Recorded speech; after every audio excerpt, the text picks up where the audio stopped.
বিস্তারিত জানাতে ভারত থেকে যুক্ত হচ্ছেন সহকর্মী সুব্রত আচার্য। সরাসরি যাচ্ছি তার কাছে। সুব্রত। এই এয়ার ইন্ডিয়ার এই ড্রিম লাইনার বিমানটি 2014 সালে কিন্তু এই বিমান এয়ার ইন্ডিয়ায় যে তাদের যে বিমান বহরে যুক্ত হয়েছিল। স্থানীয় সময় 1টা 17-তে রানওয়েতে বিমানটি যায় এবং সেখান থেকে উড্ডয়নের মাত্র কয়েক মিনিটের মধ্যেই যখন বিমানটি ভূমি থেকে 625 ফুট ওপরে ছিল তখনই কিন্তু বিমানটি আ আ আ ভূপা বিমানটি কিন্তু একেবারে দুর্ঘটনা কবলিত হয় এবং সেটি ভেঙে পড়ে। মেঘনীনগর যেটি পুরোপুরি আবাসিক এলাকা এবং সেখানে একটি নির্মাণাধীন ভবনের পাশে ধাক্কা খায় এবং এখনো পর্যন্ত আ আ সেখানে কিন্তু দাউ দাউ করে আগুন জ্বলছে। সবশেষ খবরে যেটি বলা হয়েছে উদ্ধার আ আ বা বা বিপর্যয় মোকাবেলা দপ্তরের যে কর্মী তারা রয়েছেন, স্থানীয় কর্পোরেশনের সদস্য তারা রয়েছেন এবং পুলিশ প্রশাসন ছাড়াও কিন্তু উদ্ধার তৎপরতায় সেনাবাহিনীকেও নামানো হয়েছে বলে কিন্তু আ আ আহমেদাবাদের যে পুলিশ কমিশনার সেটি গণমাধ্যমকে নিশ্চিত করেছেন। আপনারা জানেন যে এই বিমানে শুধুমাত্র কিন্তু ভারতীয় আ যাত্রীরাই ছিলেন না বা কিন্তু আ বা ব ব ব্রিটেনের নাগরিক ছিলেন, কানাডার নাগরিক ছিলেন এবং পর্তুগালের নাগরিকও ছিলেন।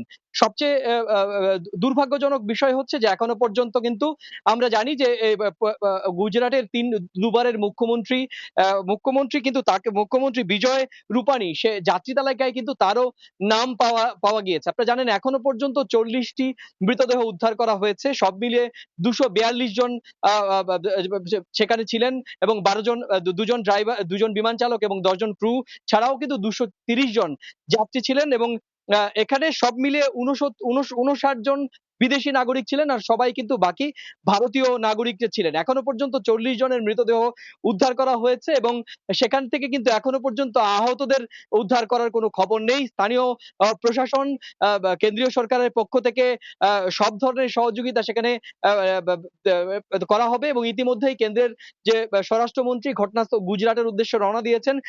ইতিমধ্যেই বেসরকারি বিমান মন্ত্রী তার সঙ্গে সার্বক্ষণিক যোগাযোগ রেখেছেন ভারতের প্রধানমন্ত্রী নরেন্দ্র মোদী। আপনি জানেন যে গত ৫০ বছরে ভারতে কয়েক ডজনেরও বেশি বিমান দুর্ঘটনা হয়েছে এবং প্রচুর সংখ্যক হতাহতের ঘটনা ঘটেছে।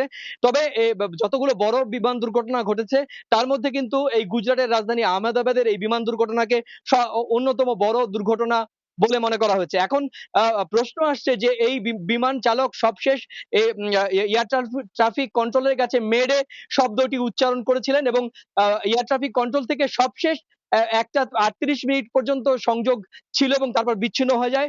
মেডে একটি সাংকেতিক শব্দ যেটি বিমান চালকরা অত্যন্ত আ দুর্যোগপূর্ণ কোনো বিমানের যান্ত্রিক ত্রুটি বা ভয়াবহ কোনো বিপর্যয়ের মুখে কিন্তু এই মেডে শব্দটি বিমান চালক আ আ উচ্চারণ করেন এবং এটি একটি বার্তা যে বার্তায় বিমা আ বা বা নিয়ন্ত্রণ কক্ষ অর্থাৎ এআইটিসি বা এয়ার ট্রাফিক কন্ট্রোলের কাছে সাহায্য চাওয়া হয়। কিন্তু এয়ার ট্রাফিক কন্ট্রোল যে যত কম সময়ে এই মেডে শব্দটি তাদের কাছে গ্রহণ করা হয়, তারপর যে প্রিকশন নেয়া এয়ার ট্রাফিক কন্ট্রোলের কাছ থেকে যে প্রিকশন নেয়া সেই প্রিকশন নেয়ার মতো সময় এয়ার ট্রাফিক কন্ট্রোল পায়নি।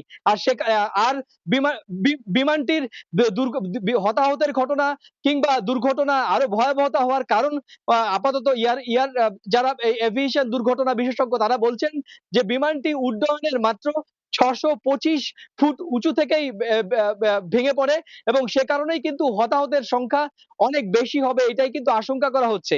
বিমানটি যদি অনেক ওপর থেকে ভেঙে পড়তো তখন কিন্তু সেখানে যাত্রীদের বেঁচে যাওয়ার সম্ভাবনা থাকতো। কিন্তু যেহেতু অনেক কম বা উঁচু থেকে বিমানটি নিচে ভেঙে পড়ে সে কারণেই কিন্তু এখানকার যাত্রী বা ক্রু তাদের বেঁচে থাকার সম্ভাবনা প্রায় ক্ষীণ। আপনারা জানেন যে ২৩০ জন যাত্রীর মধ্যে এখনো পর্যন্ত ভারতীয় গণমাধ্যম বলছে ৫৯ জন যাত্রী কিন্তু বিদেশী ছিলেন। তার মধ্যে আমাদের কাছে যে এখনো পর্যন্ত খবর ব্রিটেনেরই যাত্রী ছিলেন ৪২ জন, তার মধ্যে কানাডার যাত্রী ছিলেন ৬ জন, কানাডার যাত্রী ছিলেন ১ জন, পর্তুগালের যাত্রী ছিলেন ৬ জন। আর বাকি সব যাত্রী কিন্তু আ আ ভারতীয়। বা প্রধানমন্ত্রী নরেন্দ্র মোদী গোটা বিষয়টি তদারকি করছেন। আমি এর আগেই বলেছি স্বরাষ্ট্রমন্ত্রী অমিত শাহ ঘটনার উদ্দেশ্যে রওনা হয়েছেন এবং উদ্ধার কাজ যেখানে মেঘানীনগর যে আবাসিক এলাকায় বিমানটি ভেঙে পড়েছে সেই এলাকা কিন্তু খা খালি করে দেওয়া হয়েছে। সেনাবাহিনী ছাড়াও কিন্তু সেখানে দুর্জয় দুর্জয় ম আ আ দুর্যোগ মোকাবেলা বাহিনী, পৌরসভার বিশেষ উদ্ধারকারী দল এবং দমকলের ৬০ টি ইঞ্জিন এখনো পর্যন্ত উদ্ধার তৎপরতা চালিয়ে যাচ্ছে। তো সব মিলিয়ে গোটা বা বা প্রশাসন কিন্তু এই উদ্ধার তৎপরতায় উদ্ধার তৎপরতায় কিন্তু উদ্ধার তৎপরতায় হাত লাগিয়েছে। এর এর মধ্যে বলি যে এই যে বিমানটি এয়ার ইন্ডিয়ার এআই 171, এই এয়ার ইন্ডিয়ার এই ড্রিমলাইনার বিমানটি কিন্তু এই তাদের বিমান বহরে 2014 সালে যুক্ত হয়েছিল। এই বিমানটি কিন্তু এখনো পর্যন্ত ত্রুটিমুক্ত অবস্থায় ছিল। একদম স্থানীয় সময়ে ১টা ১৭ মিনিটে বিমানটি সিগন্যাল পায় এবং রানওয়ের উদ্দেশ্যে ছুটে যায় টেক অফের জন্য।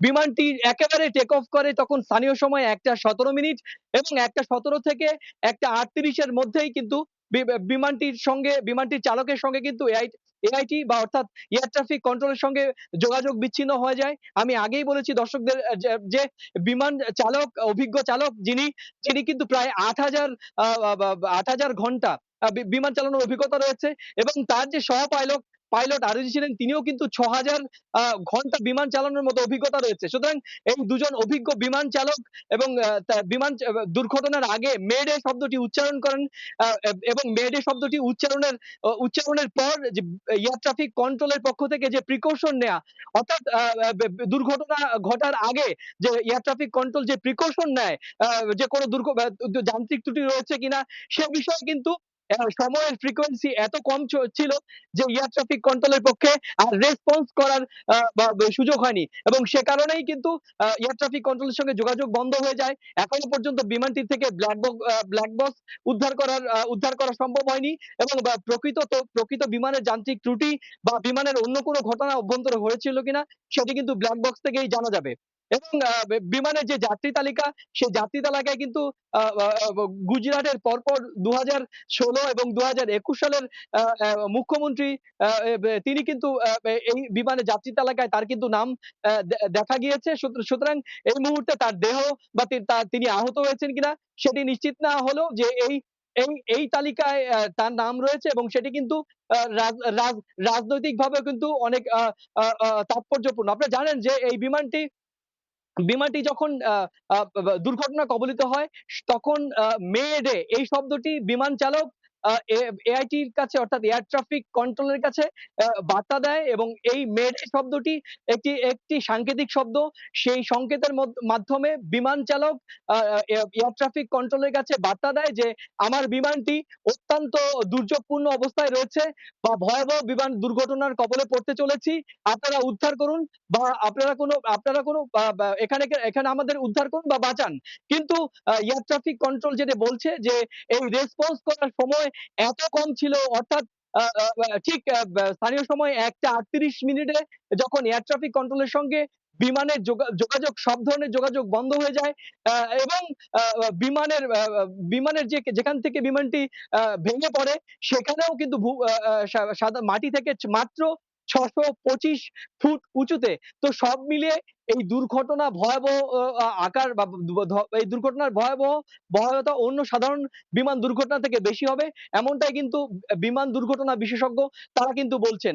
আ আ আপনাদের জানিয়ে রাখি যে স্থানীয় সময় স আজকে দুপুর ১টা ৩৮ মিনিটে এই বিমানটি অ্যা বে অ্যা অ্যা লন্ড অ্যা বে ই গুজরাটের রাজধানী আহমেদাবাদ থেকে গ্যাটওয়েকে লন্ডনের গ্যাটওয়েক বিমানবন্দরের উদ্দেশ্যে অ্যা অ্যা রওনা হয় এবং এই ২৩০ জন যাত্রী, ২ জন বিমান চালক এবং ১০ জন ক্রু মেম্বার ওই বিমানে ছিলেন এবং ওই বিমানে কিন্তু আ গুজরাটের পরপরের দুবারের মুখ্যমন্ত্রী তিনিও কিন্তু সেখানে মানে প্রাক্তন মুখ্যমন্ত্রী সেখানে ছিলেন। তো সব মিলিয়ে এখন উদ্ধার তৎপরতা চলছে। এখনো পর্যন্ত স্থানীয় গণমাধ্যম দাবি করেছে ৪০ জনের মৃতদেহ উদ্ধার করা সম্ভব হয়েছে। যে জায়গাটি মেঘানীনগর, যে জায়গাটিতে বিমানটি আ আ ধ ভেঙে পড়েছে সেটি একটি আবাসিক এলাকা।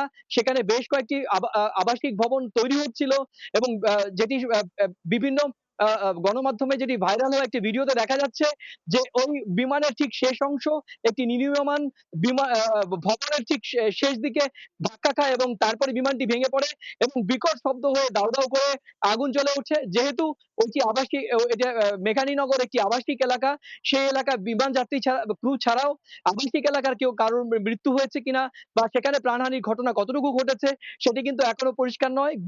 আহমেদাবাদের আ আ পুলিশ কমিশনার উনি বলেছেন যে ওই উদ্ধার তৎপরতায় সেনাবাহিনীও হাত লাগিয়েছে এবং স্থানীয় কর্পোরেশন, আহমেদাবাদ পুলিশ এবং ডিজাস্টার ম্যানেজমেন্টের পক্ষ থেকেও এবং আহমেদাবাদ বিমানবন্দরের যে বিশেষ প্রশিক্ষণপ্রাপ্ত উদ্ধারকারী দল সেখানেও কিন্তু, এবং এই ঘটনায় আহমেদাবাদের বিমান চলাচল আপাতত বন্ধ রাখা হয়েছে। তো সব মিলিয়ে এখনো পর্যন্ত উদ্ধার তৎপরতা চলছে। এখনো পর্যন্ত ৪০ জনের মৃতদেহ উদ্ধার করা হয়েছে। তো এই ছিল আমার কাছে ভারতের সবচেয়ে গত কয়েক কয়েক বছরে ভারতের সবচেয়ে বড় বিমান দুর্ঘটনার বা আহমেদাবাদের বিমান দুর্ঘটনা সম্পর্কে আমার কাছে থাকা সবশেষ তথ্য।